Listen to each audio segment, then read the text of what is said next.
Sabe quando você acha que conhece alguém e descobre que não conhece nada? Que toda a sua vida foi uma mentira? Foi exatamente isso que aconteceu comigo.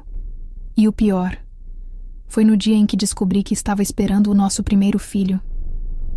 Pode me chamar de Ana. Tenho 32 anos, trabalho como professora aqui em São Paulo. E até 6 meses atrás eu tinha certeza de que tinha a vida perfeita. Marido maravilhoso, casamento estável de 8 anos, aquela casa dos sonhos que a gente comprou juntos. Eu era daquelas mulheres que postava foto no Instagram toda feliz, sabe? Meu amor, minha vida. Que idiota eu era. O nome dele era Carlos. Conheci ele na faculdade. Éramos do mesmo curso de administração. Ele era tudo que eu sempre sonhei num homem. Carinhoso, atencioso, sempre me tratou como princesa. Pelo menos era o que eu pensava. Durante 8 anos de casamento, eu juro que nunca desconfiei de nada. Nunca. Ele trabalhava numa empresa de marketing. Viajava bastante a trabalho. Eu sempre apoiei, né? Vai, amor. Sua carreira é importante. Que boba eu era. Mas olha, os primeiros sinais estavam ali. Eu que não quis ver. Sabe quando seu instinto grita, mas você finge que não tá ouvindo? Era isso. O celular dele sempre virado para baixo. Sempre. Quando eu chegava perto, ele mudava a tela rapidinho. Ah, é trabalho, amor. E eu acreditava. Sempre acreditava nele. As viagens começaram a ficar mais frequentes. Toda semana ele tinha que viajar. Rio, Belo Horizonte, Salvador. O cliente é exigente. Preciso estar lá pessoalmente. E eu segurava a barra em casa, trabalhando, cuidando de tudo, esperando ele voltar. E tem uma coisa que me incomodava muito. Quando ele chegava dessas viagens, ele estava diferente, mais distante. Chegava cansado, tomava banho correndo, mal falava comigo. Tô exausto, Ana. Amanhã a gente conversa. Só que o amanhã nunca chegava. Teve uma vez que eu tentei ser carinhosa, sabe? Preparei um jantar especial, vela, vinho. Queria que a gente tivesse um momento nosso. E ele? Ana, não tô com cabeça pra isso agora. Tenho que revisar uns relatórios. Eu fiquei ali, sozinha, olhando para aquela mesa arrumada, me sentindo completamente rejeitada. Mas a gota d'água mesmo. Foi numa sexta-feira. Ele chegou de mais uma viagem, dessa vez do Rio. Eu estava empolgada porque era nosso aniversário de casamento no fim de semana. Tinha até comprado lingerie nova, reservado um restaurante. Que ingênua. Ele chegou em casa e nem me cumprimentou direito. Foi direto pro banheiro. E o celular dele ficou na cama, buzinando sem parar. Eu olhei para aquele celular e... Gente, meu coração acelerou. Eu nunca fui de mexer nas coisas dele, sempre respeitei a privacidade. Mas alguma coisa dentro de mim dizia que eu precisava olhar. E foi aí que minha vida virou de cabeça para baixo. A mensagem que apareceu na tela era de uma mulher. Amor, já tô com saudade. Quando você vem me ver de novo? E tinha um emoji de coração. Meu mundo desabou naquele segundo. Eu fiquei ali, parada, segurando o celular com a mão tremendo. Não conseguia acreditar no que estava vendo. Meu marido, meu Carlos, tinha uma amante. Mas espera, porque a história não para por aí. Na verdade, ela só estava começando. Quando ele saiu do banheiro e viu o celular na minha mão, a cara dele mudou completamente. Ficou branco, depois vermelho, depois branco de novo. Ana, eu posso explicar. Explicar? Explicar o quê? Que ele estava me traindo? Que todas aquelas viagens eram mentira? Que nossa vida inteira era uma farsa? Eu gritei com ele pela primeira vez em 8 anos de casamento. Gritei tanto que os vizinhos devem ter ouvido. Quem é essa mulher, Carlos? Há quanto tempo você tá me enganando? E sabe o que ele fez? Ficou em silêncio, olhando pro chão como um menino que foi pego fazendo coisa errada. E depois ele disse uma coisa que me tirou o chão. Ana, eu não queria que você descobrisse assim. Mas eu tô apaixonado por ela. Faz 2 anos que a gente tá junto. 2 anos. 2 anos ele tava me traindo. 2 anos fingindo que me amava. 2 anos mentindo na minha cara toda noite, todo dia, todo beijo. Eu desabei. Literalmente. Sentei no chão e chorei que nem criança. E ele? Ele ficou ali parado, sem saber o que fazer, sem nem tentar me consolar. Eu quero o divórcio, Ana. Pronto. Depois de 8 anos juntos, era assim que ele terminava comigo. Frio. Direto. Como se eu fosse um objeto que ele estava descartando. Naquela noite eu não dormi. Fiquei na sala, no escuro, tentando entender como eu não vi os sinais. Como eu fui tão burra. Como eu acreditei em cada mentira. Ele dormiu no quarto de hóspedes. No outro dia, pegou algumas roupas e saiu de casa. Vou ficar na casa do meu irmão enquanto a gente resolve as coisas. Resolve as coisas. Como se 8 anos de casamento fossem coisas para resolver. Fiquei sozinha naquela casa que a gente construiu juntos. Cada canto tinha uma memória nossa. A cozinha onde a gente fazia café da manhã juntos nos domingos. A sala onde a gente assistia filme abraçadinho no sofá. O quarto onde eu sonhava em ter filhos com ele. E foi aí, 3 dias depois dele sair de casa, que eu descobri. Eu estava me sentindo estranha a semana toda. Enjoada, cansada, com o peito dolorido. No começo pensei que era o estresse, né? Descobrir uma traição dessas abala qualquer uma. Mas quando minha menstruação atrasou... Meu Deus, minha menstruação atrasou. Corri na farmácia e comprei 3 testes de gravidez. 3. Porque eu precisava ter certeza absoluta. Cheguei em casa, entrei no banheiro e fiz o primeiro teste. Positivo. Fiz o segundo. Positivo. O terceiro. Positivo. Eu estava grávida. Grávida do homem que tinha acabado de me pedir o divórcio. Do homem que me traiu por 2 anos. Do homem que disse que não me amava mais. Eu não sabia se ria ou se chorava. Era tudo que eu sempre quis. Ter um filho com ele. Mas agora? Agora ele tinha outra. Agora ele não me queria mais. Fiquei ali sentada no banheiro, olhando para os 3 testes positivos, e uma única pergunta martelava na minha cabeça. E agora? Liguei para minha irmã, a Carla. Ela é a única pessoa no mundo em quem eu confio completamente. Carla, preciso falar com você. Urgente. Minha voz saiu trêmula, quebrada. Ela chegou em casa em 20 minutos. Quando viu meu rosto inchado de tanto chorar, ela já sabia que era coisa séria. O que aconteceu, Ana? Contei tudo. A traição, o divórcio, a gravidez. Ela ficou em choque. Ana, você tem que contar pra ele. Contar pra ele? Contar pra um homem que me descartou como se eu fosse lixo que eu tava esperando um filho dele? Carla, ele não me quer mais. Ele tem outra mulher. Você acha que ele vai querer saber de uma gravidez? Mas ela insistiu. Ana, é filho dele também. Ele tem o direito de saber. Direito? Que direito? Ele tinha o direito de me trair por 2 anos também? Mas no fundo, eu sabia que ela estava certa. Por mais que eu tivesse raiva, por mais que ele tivesse me destruído, eu precisava contar. Mandei uma mensagem para ele. Carlos, preciso falar com você. É importante. Ele respondeu no mesmo dia. Pode ser amanhã? Tô ocupado hoje. Ocupado. Provavelmente com ela. Com a amante. Com a outra. No dia seguinte ele veio em casa. Entrou como se fosse um estranho. Olhando tudo de um jeito diferente. Como se já não fizesse mais parte daquela vida. Da nossa vida. O que você queria falar, Ana? Frio. Distante. Como se eu fosse apenas uma conhecida. Eu respirei fundo. Carlos, eu tô grávida. A reação dele, nunca vou esquecer. Primeiro ele ficou em choque, como se alguém tivesse dado um tapa na cara dele. Depois a expressão mudou. Ficou irritado. Ana, isso não pode estar acontecendo. Não agora. Não agora. Como se gravidez fosse algo que a gente marca na agenda. Pois é, Carlos. Tá acontecendo. Eu tô grávida do seu filho. E sabe o que ele disse? Sabe o que o pai do meu filho disse quando soube que ia ser pai? Ana, você tem certeza que quer ter esse bebê? Eu gelei. Literalmente gelei. Ele estava sugerindo que eu fizesse um aborto. O homem que eu amei por 8 anos estava me pedindo para me livrar do nosso filho. Como você pode me perguntar isso? É que a situação tá complicada, Ana. Eu tô com a Fernanda agora. A gente tá planejando um futuro juntos. Um bebê agora ia complicar tudo. Fernanda. Até o nome da amante eu descobri. Complicar pra quem, Carlos? Pra você?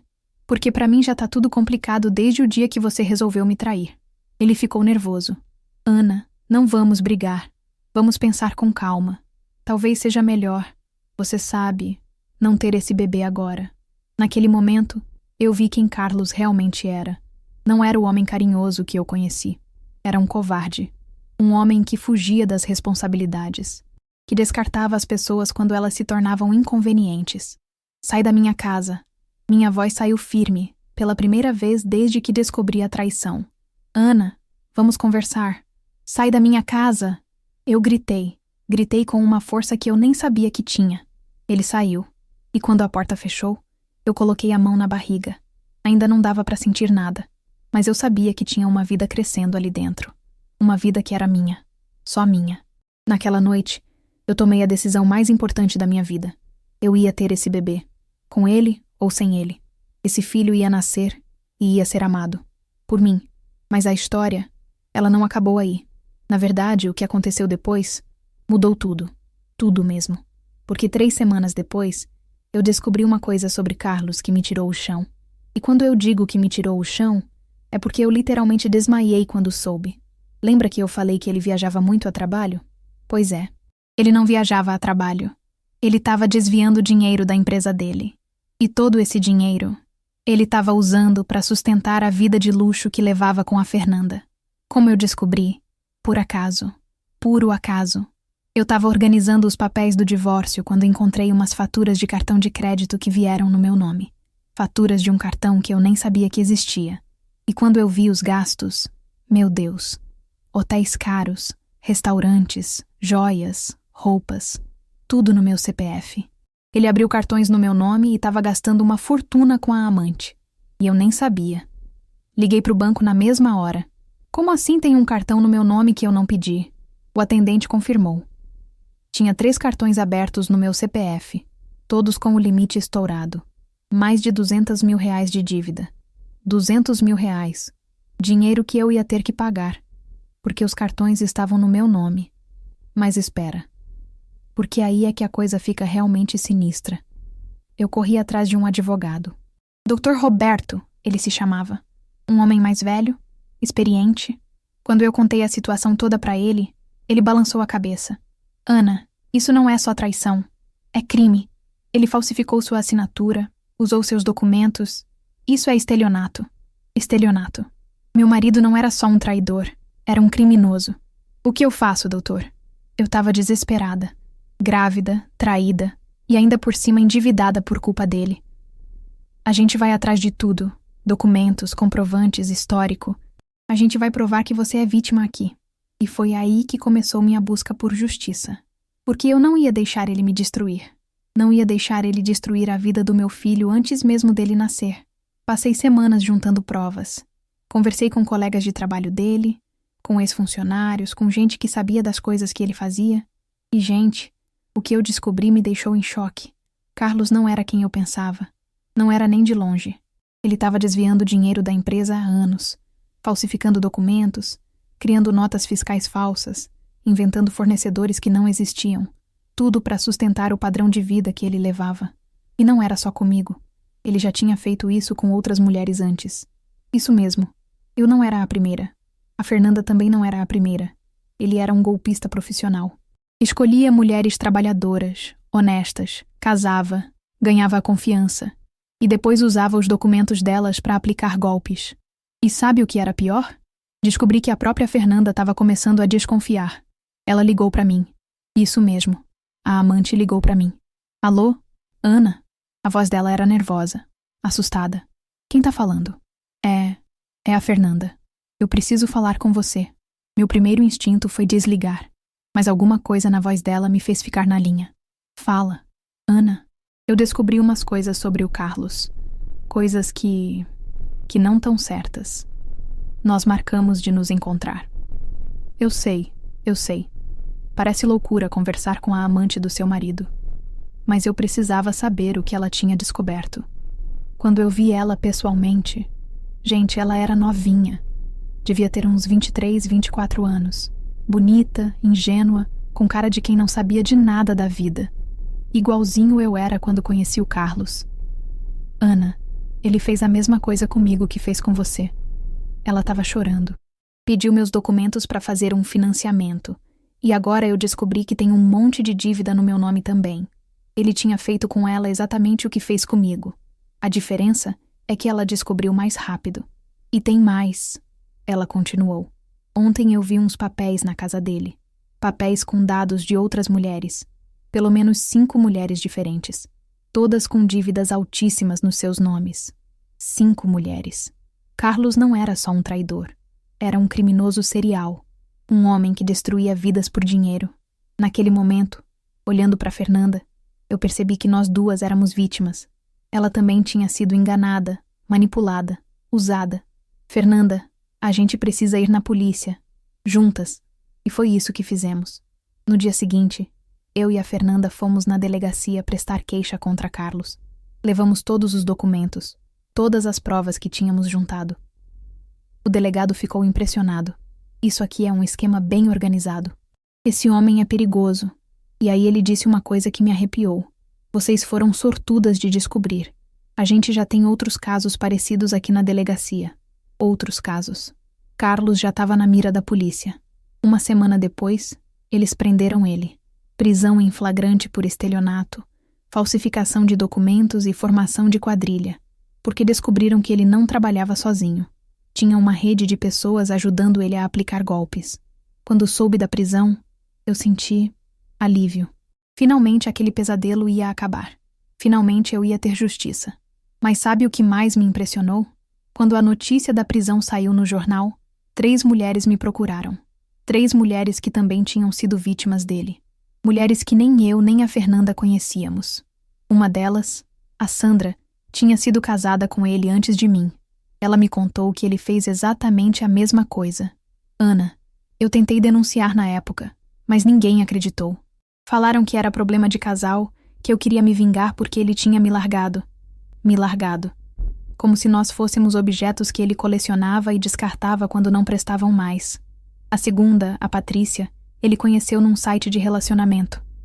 Namoraram por 2 anos e, no final, ela descobriu que ele tinha usado os documentos dela para comprar um carro e 2 apartamentos.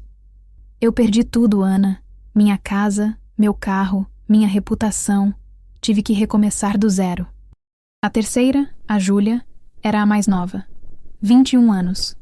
Ele conheceu ela numa academia, prometeu casamento e em 6 meses de relacionamento conseguiu colocar quase R$100 mil de dívida no nome dela. Quando eu vi todas essas mulheres reunidas, todas contando histórias parecidas, eu percebi o tamanho da maldade desse homem. Ele não amava ninguém. Ele só usava as pessoas. E o pior, eu estava grávida dele, carregando no meu ventre o filho de um criminoso. Essa foi a fase mais difícil da minha gravidez. Eu ficava me perguntando, que tipo de pai esse homem seria? Que genes ele estava passando para o meu filho? Como eu ia explicar para essa criança quando ela crescesse? Quem era o pai dela? Mas sabe, foi nesse momento que eu entendi uma coisa. Esse bebê não tinha culpa de nada. Ele era inocente. Era uma vida nova, uma nova chance. E ele ia ser criado por mim, com meus valores, meus princípios, meu amor. Eu comecei a fazer terapia. Sim, terapia, porque eu precisava me curar, me reconstruir, entender como eu deixei aquilo acontecer comigo. E foi a melhor decisão que eu tomei. A psicóloga, doutora Maria, me ajudou a entender que eu não tive culpa de nada. Ana, você foi vítima de um manipulador profissional. Ele sabia exatamente como agir para ganhar sua confiança. Não se culpe por ter confiado. E ela me ensinou algo muito importante. O que define uma pessoa não é o que acontece com ela, mas como ela reage ao que acontece. Então eu decidi reagir. Decidi reconstruir minha vida. Decidi ser forte pelo meu filho. O processo judicial foi longo. Quase 1 ano de audiências, documentos, depoimentos. Mas no final, Carlos foi condenado a 8 anos de prisão. E todas nós, as vítimas, conseguimos provar nossa inocência. As dívidas foram canceladas. Os bens que ele comprou com nosso dinheiro foram leiloados para ressarcir os prejuízos. E durante todo esse processo, minha barriga foi crescendo, o bebê se desenvolvendo. E a cada ultrassom, a cada movimento que eu sentia, eu me apaixonava mais por aquela criança. No 5º mês de gravidez, descobri que era menino. E naquele momento, olhando para a tela do ultrassom, vendo meu filho mexendo, eu tomei outra decisão importante. Ele não ia ter o sobrenome do pai. Ele ia se chamar Miguel Silva. Miguel, que significa quem é como Deus. E Silva, que é meu sobrenome de solteira. Porque esse menino ia ser só meu. Ia ser criado só por mim. E ia ser feliz. Carlos tentou entrar em contato algumas vezes durante a gravidez. Mandava recados através do advogado, pedindo para me ver, para conversar sobre o filho. Mas eu não quis. Não queria mais nada com aquele homem. Ele tinha perdido o direito de ser pai no dia que sugeriu que eu fizesse um aborto. O Miguel nasceu em dezembro, numa manhã linda de domingo. Parto normal, sem complicações. E quando eu segurei ele no colo pela primeira vez, gente, foi o amor mais puro que eu já senti na vida. Ele tinha os meus olhos, o meu nariz, meu formato de rosto. Parecia comigo. E eu agradecia a Deus por isso. Porque quanto menos ele parecesse com o pai, melhor. Minha família toda se apaixonou por ele. Meus pais, minha irmã, meus primos, todo mundo se mobilizou para me ajudar. Eu nunca me senti sozinha. E sabe, ser mãe solteira não foi o fim do mundo que eu imaginava. Foi o começo de uma vida nova. Uma vida onde eu tomava as decisões, onde eu comandava, onde eu escolhia o que era melhor para mim e para o meu filho. Quando o Miguel completou 6 meses, eu recebi uma notícia que me deixou em choque. Carlos tinha fugido da prisão. Isso mesmo, fugido. Durante uma transferência entre presídios, ele conseguiu escapar. Meu primeiro pensamento foi: e se ele vier atrás de mim? E se ele quiser ver o Miguel? E se ele tentar fazer alguma coisa? Liguei para o delegado na mesma hora. Doutor, e agora? O que eu faço? Ele me tranquilizou. Ana, fica calma. A gente já tá atrás dele. E você tem medida protetiva. Se ele chegar perto de você, a gente prende ele na hora. Medida protetiva. Eu tinha conseguido uma medida protetiva contra o pai do meu filho. Passei semanas com medo. Mal saía de casa. Não deixava o Miguel com ninguém. Toda batida na porta, toda ligação desconhecida, eu achava que era ele. Mas sabe o que aconteceu? 3 meses depois, a polícia prendeu ele de novo, em outro estado, aplicando o mesmo golpe em outras mulheres. Dessa vez, ele foi direto pro regime fechado, sem direito à saidinha, sem direito a nada. E quando soube da prisão, eu me senti livre. Finalmente livre. Hoje o Miguel tá com 2 anos. É uma criança linda, inteligente, carinhosa. Ele não conhece o pai, e por enquanto é melhor assim. Quando ele crescer, quando tiver idade para entender, eu vou contar a verdade. Mas vou contar do meu jeito, com cuidado, sem traumatizar. Eu voltei a estudar, fiz uma pós-graduação, consegui uma promoção no trabalho, comprei uma casa nova, longe de todas as memórias ruins. Comecei uma vida nova. E sabe, eu sou grata. Grata por ter descoberto quem Carlos realmente era, antes que fosse tarde demais. Grata por ter tido força para reagir. Grata por ter meu filho, que é a luz da minha vida. Algumas pessoas me perguntam se eu não tenho medo do Miguel ser igual ao pai. E eu sempre respondo a mesma coisa. O Miguel vai ser criado com amor, com valores, com honestidade. Ele vai aprender a respeitar as pessoas, a ser íntegro, a ser um homem de verdade. O oposto do que o pai dele era. E tem uma coisa que eu aprendi com tudo isso. A gente não deve se definir pelas pessoas que passam pela nossa vida. A gente deve se definir por como a gente reage quando essas pessoas mostram quem realmente são. Carlos me traiu, me enganou, tentou me destruir. Mas ele não conseguiu, porque eu sou mais forte do que ele imaginava. E meu filho vai crescer sabendo disso. Vai crescer sabendo que a mãe dele é uma guerreira. Hoje eu tô bem, realmente bem. Tenho meu trabalho, meu filho, minha família. E quem sabe, um dia eu encontre alguém que me mereça de verdade. Alguém que ame não só a mim, mas também ao Miguel.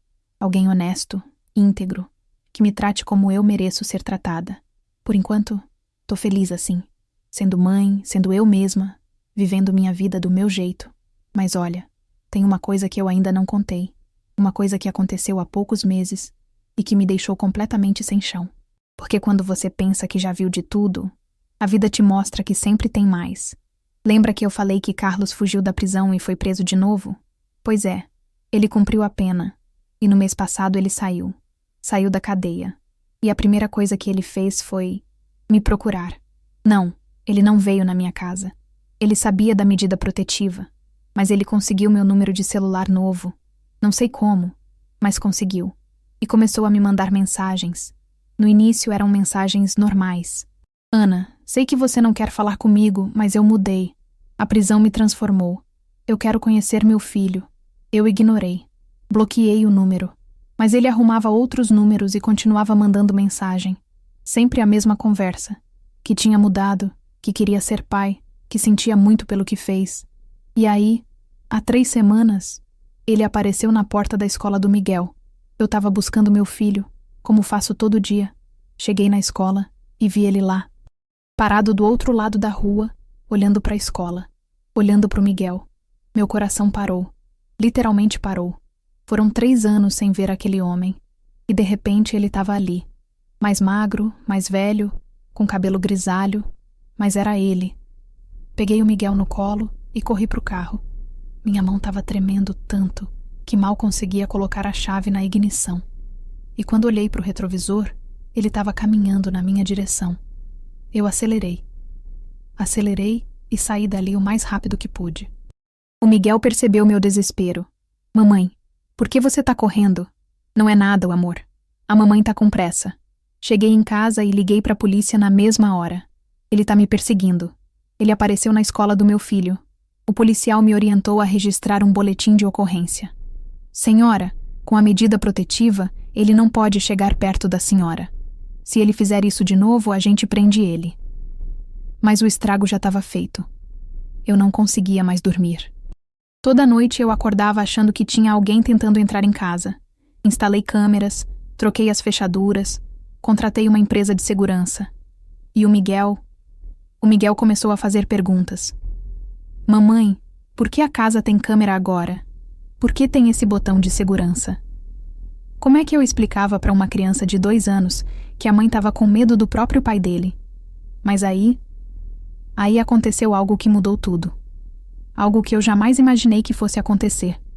Uma semana depois do episódio da escola, eu recebi uma ligação. Era da Sandra, lembra? Uma das outras vítimas do Carlos. Ana, você precisa saber de uma coisa. O Carlos me procurou. Meu sangue gelou. Como assim te procurou? Ele apareceu na minha casa ontem. Disse que queria conversar, que tinha mudado. Ana, ele não mudou nada. Ele tá exatamente igual. Mentiroso, manipulador. Tentando me convencer de que era tudo mal entendido. E aí ela me contou uma coisa que me deixou em pânico. Ana, ele perguntou sobre você. Perguntou onde você mora, onde trabalha, onde o menino estuda. Eu não falei nada, mas ele tá te procurando. Ele tava me investigando, descobrindo minha rotina, meus hábitos. E o pior, ele estava usando as outras vítimas para conseguir informações sobre mim. Liguei para Fernanda na mesma hora. Fernanda, o Carlos te procurou? Ontem, Ana. Ele apareceu no meu trabalho. Fez um escândalo. Disse que eu arruinei a vida dele. Tive que chamar a segurança. E aí eu entendi. Carlos não tinha mudado. Ele estava saindo da cadeia com um plano. Um plano de vingança contra todas nós. Contra as mulheres que o denunciaram. Naquela noite, eu não consegui dormir. Fiquei pensando, o que ele quer? O que ele está planejando? Será que ele quer mesmo conhecer o Miguel? Ou é só uma desculpa para se aproximar de mim? E no dia seguinte, eu descobri a resposta. Eu estava no trabalho quando recebi uma ligação da diretora da escola do Miguel. Senhora Ana, preciso falar com a senhora urgentemente. Pode vir aqui? Meu coração disparou. Aconteceu alguma coisa com o Miguel? Não. O Miguel tá bem, mas preciso falar com a senhora pessoalmente. Larguei tudo e corri para a escola. Quando cheguei lá, a diretora me levou para a sala dela. Senhora Ana, um homem veio aqui hoje. Disse que era pai do Miguel e que queria matricular o menino em outra escola. Minha vida desabou naquele momento. Carlos tinha ido na escola do meu filho. Tinha se apresentado como pai. Tinha tentado tirar meu filho da escola. Mas a gente não permitiu, claro. A diretora continuou. Ele não tinha documentos, não estava na lista de pessoas autorizadas. E quando a gente pediu para ele se identificar, ele saiu correndo. Saiu correndo, porque ele sabia que estava fazendo coisa errada. Sabia que estava violando a medida protetiva. Peguei o Miguel e fomos direto para a delegacia. Dessa vez não era mais só perseguição. Era tentativa de sequestro, porque era isso que ele estava tentando fazer. Sequestrar meu filho. O delegado ficou sério quando ouviu minha história. Senhora Ana, isso é grave, muito grave. A gente vai emitir um mandado de prisão contra ele. E a senhora precisa tomar cuidados extras. Cuidados extras. Como se a vida que eu já levava não fosse cuidadosa o suficiente. Naquela noite, eu tomei uma decisão. Eu e o Miguel íamos sair da cidade. Íamos para a casa dos meus pais, no interior. Pelo menos até a polícia prender o Carlos de novo. Mas antes de ir embora, eu queria entender. Queria saber por que ele estava fazendo aquilo. Por que depois de 3 anos, depois de tudo que aconteceu, ele resolvia aparecer na minha vida.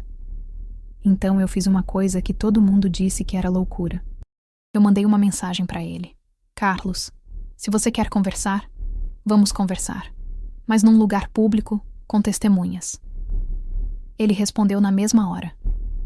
Obrigado, Ana. Eu só quero explicar. Marcamos num shopping, na praça de alimentação. Eu levei minha irmã comigo. E a gente combinou que se ele fizesse qualquer coisa estranha, ela ia chamar a polícia. Quando eu vi ele de perto... Gente, ele estava destruído. Magro, com cara de quem não dormia direito. Roupa velha, dentes amarelados. A cadeia tinha acabado com ele. Ele se sentou na minha frente e começou a chorar. Ana, eu sei que você me odeia. Sei que você tem todo o direito. Mas eu preciso que você saiba. Eu me arrependo de tudo. Eu fiquei calada, só observando. Queria ver até onde ele ia com aquela conversa. Ana, eu perdi tudo. Minha família, meus amigos, meu trabalho. Eu não tenho mais nada. A única coisa que me resta é meu filho. Seu filho? Eu não consegui me controlar. Seu filho? Você quer dizer o filho que você pediu para eu abortar? Ele baixou a cabeça. Eu sei que falei besteira. Eu estava confuso, com medo. Mas agora eu só quero ser pai. Quero conhecer meu menino. E aí ele disse uma coisa que me fez entender tudo. Tudo mesmo. Ana, eu sei que você não vai me perdoar. Mas eu preciso do Miguel. Preciso provar pro juiz que eu mudei, que eu tenho família. Isso vai ajudar na minha condicional. Pronto. Aí estava a verdade. Ele não queria conhecer o filho por amor. Ele queria usar o Miguel para conseguir benefícios na justiça. Queria usar meu filho como álibi para parecer uma pessoa mudada. Carlos, eu disse, olhando bem nos olhos dele. Você não mudou nada. Você continua sendo o mesmo mentiroso, manipulador de sempre. A diferença é que agora você está tentando usar nosso filho nos seus joguinhos. Ele tentou argumentar, mas eu não deixei. E sabe por que você não vai conseguir? Porque eu vou proteger o Miguel de você. Sempre. Levantei para ir embora, mas ele segurou meu braço. Ana, você não pode me impedir de ver meu filho. Eu tenho direitos. Minha irmã já estava se levantando, pronta para chamar a segurança. Mas eu olhei para ele e disse: você abriu mão dos seus direitos no dia que me traiu, no dia que me enganou, no dia que sugeriu que eu matasse nosso bebê. Você não é pai do Miguel. Você é só um doador de esperma. E saí de lá. Deixei ele sentado naquela mesa com a cara na mão, chorando. No dia seguinte, a polícia prendeu ele. Violação de medida protetiva, tentativa de sequestro, perturbação da ordem. Dessa vez, o juiz não teve dó. Negou a liberdade condicional e mandou ele de volta para o presídio. Mas o que mais me marcou nesse episódio todo foi uma coisa que o Miguel me disse. Nós estávamos voltando para casa depois daquele encontro no shopping e ele do nada falou: Mamãe, aquele homem triste é meu papai? Meu coração parou. Por que você tá perguntando isso, amor? Porque ele chorou quando viu você. E você ficou brava com ele. Igualzinho quando eu faço coisa errada. E você fica brava comigo. A inocência das crianças, né? Elas veem as coisas de um jeito tão simples. Tão puro. Miguel, eu disse, parando o carro e olhando para ele. Você tem uma mamãe que te ama mais que tudo no mundo. Você tem vovô, vovó, tia Carla, tio João. Você tem uma família que te adora. Isso é o que importa. Mas todo mundo tem papai, ele disse. Só eu que não tenho. Aquilo me partiu o coração. Porque por mais que eu tentasse ser pai e mãe ao mesmo tempo, por mais que minha família fosse presente, eu sabia que uma hora ou outra o Miguel ia sentir falta de uma figura paterna. Amor, eu disse, escolhendo as palavras com cuidado. Às vezes a gente nasce numa família pequena, Mas o que importa não é o tamanho da família, é o amor que tem nela. E você é o menino mais amado do mundo. Ele sorriu e me deu um beijo. Eu te amo, mamãe. Eu também te amo, meu amor. Mais que tudo. Naquela noite, eu fiquei pensando na conversa que tive com o Miguel e tomei uma decisão importante. Eu ia procurar um psicólogo infantil, porque eu queria que meu filho crescesse sabendo lidar com as próprias emoções, sabendo que é normal sentir falta de um pai, mas sabendo também que isso não define quem ele é. E sabe o que mais? 3 meses depois daquele episódio, eu conheci o Pedro. Pedro é professor de educação física na escola do Miguel. Um homem de 35 anos, divorciado, pai de uma menina de 4 anos. A gente se conheceu numa reunião de pais e ele foi a primeira pessoa que me tratou como mulher de novo, não como vítima. Não foi paixão à primeira vista. Não foi nada dramático. Foi natural. Ele me chamou para tomar um café, a gente conversou, riu, descobriu que tinha muito em comum. E aos poucos, devagar, foi nascendo algo entre nós. O Miguel adorou o Pedro desde o primeiro dia. E a filha do Pedro, a Sofia, se apaixonou pelo Miguel. Eles brincam juntos, brigam como irmãos, se protegem mutuamente. Pedro nunca tentou ser pai do Miguel. Ele respeita o espaço, respeita a minha história, respeita minhas decisões. Mas ele é presente, carinhoso, uma referência masculina positiva na vida do meu filho. E pela primeira vez em anos, eu me senti completa. Não porque eu precisava de um homem para ser feliz, mas porque eu encontrei alguém que soma na minha vida, que me respeita, que ama meu filho como se fosse dele.